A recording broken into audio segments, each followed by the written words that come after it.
경기 직후 굳게 닫힌 라커룸 문 안에서 밖에서 들었던 감독의 내 탓이오라는 고해성사는 온데간데 없었습니다. 홍명보 감독은 불같이 화를 냈습니다. 제가 무리하게 전진했다가 제때 복귀하지 못해 골을 먹혔다며 패배의 모든 책임을 제게 돌렸습니다. 공식 기자회견에서 보여준 그 온화하고 책임감 있는 모습은 철저한 위선이었습니다. 더욱 저를 절망하게 만든 것은 감독님이 지난 멕시코전 골키퍼의 실수까지 다시 들춰내며 그 실수만 아니었어도 우리는 4점을 확보해 진작에 16강에 갔을 거리라며 팀원들의 가슴에 비수를 꽂았다는 사실입니다. 대한민국 축구 국가대표팀의 핵심 수비수 김민재 선수의 입에서 나온 이 충격적인 폭로는 현재 축구계를 발칵 뒤집어 놓았습니다. 밖에서는 패장을 자처하며 모든 화살을 자신이 맞겠다던 홍명보 감독. 하지만 닫힌 문 뒤에서 그는 철저히 선수들을 희생양으로 삼고 있었습니다. 남아프리카 공화국과의 조별리그 경기에서 보여준 최악의 졸전과 전술적 무능, 그리고 그 이면에 숨겨진 리더십의 붕괴. 오늘 우리는 김민재 선수의 증언을 바탕으로 홍명보 감독의 끔찍했던 전술적 오판과 그의 본질적인 변질에 대해 낱낱이 파헤쳐보려 합니다. 좋아요 버튼을 누르고 이 충격적인 진실의 이면을 함께 살펴보겠습니다. 전술을 위장한 권위주의, 팀보다 위대한 감독을 증명하려 한 총극 모든 분들이 묻고 싶어 하실 질문에 먼저 답하겠습니다. 손흥민과 이재성의 벤치행이 과연 전술적 선택이었을까요? 솔직하게 말씀드리겠습니다. 그것은 전술이 아니라 정치였습니다. 홍명보 감독은 남아공전 선발 명단에서 대한민국의 상징인 주장이자 에이스 손흥민, 그리고 중원의 핵심 이재성을 제외하는 충격적인 결정을 내렸습니다. ESPN을 비롯한 수많은 해외 유력 매체들은 이 결정을 두고 손흥민이라는 거대한 존재를 벤치에 앉힘으로써 팀 위에 군림하는 선수는 없다는 낡은 권위주의적 메시지를 팀 내부에 심으려 한 도박기라고 평가했습니다. 앞선 두 경기에서의 부진한 분위기를 쇄신하겠다는 핑계를 댔지만 이는 철저히 자신의 권력을 과시하기 위한 수단에 불과했습니다. 이러한 홍 감독의 기형적인 권위주의는 실점 직후 극에 달했습니다. 선제골을 허용하자마자 그는 마치 기다렸다는 듯이 수비의 기둥인 김민재를 벤치로 불러들였습니다. 감독으로서 수비 라인을 재정비하거나 전술적 변화를 가져가는 대신 내가 실수해서 골을 먹혔다는 것을 전 세계가 보는 앞에서 낙인 찍기 위한 공개 처형이었습니다. 벤치로 돌아온 김민재 선수의 표정에 서려있던 깊은 불만과 좌절감은 단순히 교체에 대한 아쉬움이 아니라 감독에 대한 신뢰가 산산조각 났음을 보여주는 가장 명확한 증거였습니다. 논리와 상식을 철저히 파괴한 역주행 선발 라인업. 사실 홍명보 감독이 구사한 선수 기용의 모순은 멕시코전부터 시작되었습니다. 우리가 분석조차 할 필요가 없을 정도로 그의 결정은 상식과 정반대로 향하고 있었습니다. 멕시코전 당시 상대는 라인을 깊숙이 내리고 공간을 내주지 않는 밀집 수비를 펼쳤습니다. 이런 상황에서는 세밀한 패스 플레이와 좁은 공간에서의 탈압박이 필수적입니다. 그러나 홍 감독은 뒷공간 침투에 특화된 손흥민을 무리하게 선발로 기용하며 그의 장점을 철저히 갉아먹었습니다. 반면 반드시 3점을 따내야만 했던 이번 남아공전은 어땠을까요?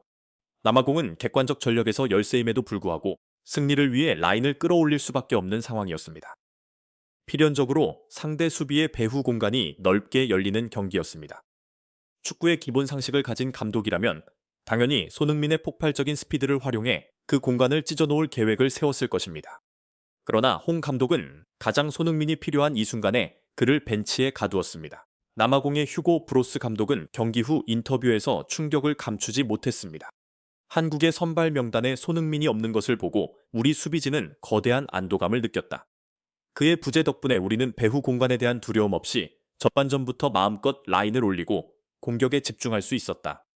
적장의 이 솔직한 고백은 홍 감독의 선택이 얼마나 참담한 패착이었는지를 증명합니다. 더욱 치명적인 것은 이 감정적이고 맹목적인 결정이 이강인이라는 최고의 플레이메이커마저 암살했다는 점입니다. 이강인이 수비수들 사이로 날카로운 수루 패스를 찔러 넣으려 해도 그 패스를 받아주며 파괴적인 스프린트를 보여줄 선수가 전방에 없었습니다. 홍 감독은 손흥민을 뺀으로써 이강인의 발끝까지 묶어버리는 촌극을 연출한 것입니다. 두려움과 공포가 만들어낸 맹목적인 승백 시스템의 비극 후반전 전광판에 새겨진 0-1이라는 숫자, 그리고 16강 탈락이라는 벼랑 끝에 몰린 상황. 이제는 잃을 것이 없는 한국은 전원 공격에 나서야 했습니다. 남아공은 리드를 잡자마자 예상대로 전원 수비 태세로 돌입하며 텐백을 형성했습니다.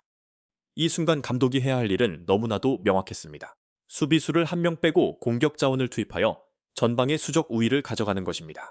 하지만 홍명보 감독은 이기혁, 박진섭, 이한범으로 이어지는 3명의 센터백과 양측면 윙백까지 무려 5명의 선수를 우리 진영에 그대로 남겨두었습니다.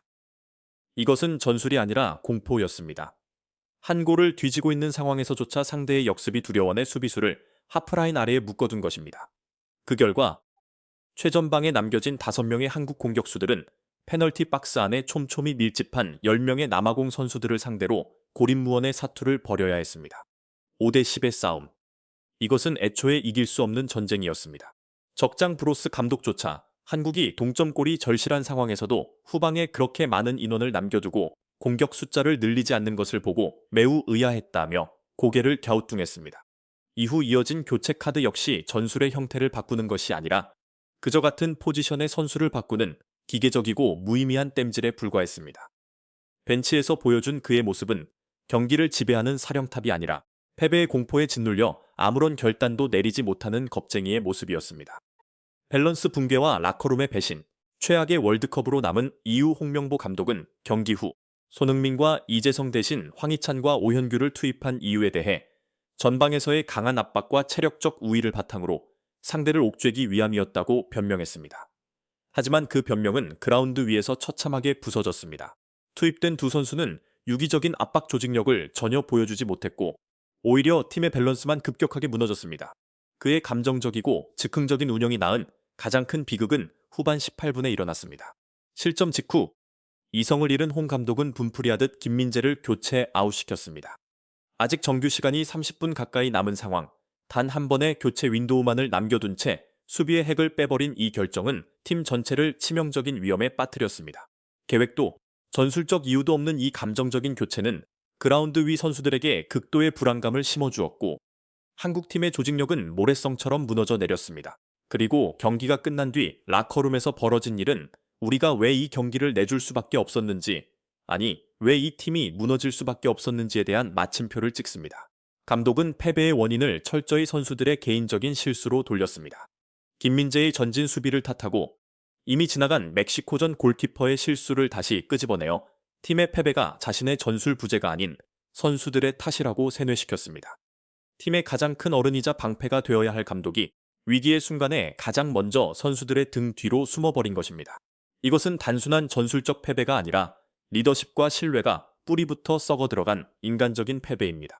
오늘 우리가 목격한 것은 대한민국 축구 역사상 가장 굴욕적이고 참담한 월드컵 실패입니다. 하지만 그 실패의 원인은 상대방이 강해서가 아니라 권위주의에 취해 전술적 이성을 잃고 위기의 순간 선수들을 제물로 바친 한 감독의 옹졸함에 있었습니다. 우리는 오늘 뼈아픈 현실을 두 눈으로 똑똑히 확인했습니다. 해외 매체들과 전문가들 역시 일제히 한국 국가대표팀 내부의 문제점을 지적하며 날선 비판을 쏟아내고 있습니다. 분노를 넘어 참담함을 느끼게 하는 오늘, 한국 축구는 근본적인 쇄신 없이 한 걸음도 나아갈 수 없다는 것을 뼈저리게 느낍니다. 구독과 좋아요, 알림 설정은 무료이며 더 깊이 있고 예리한 영상을 제작하는 데 큰 힘이 됩니다. 무거운 소식을 전해드렸지만 남은 하루는 편안하게 보내시길 바랍니다. 감사합니다.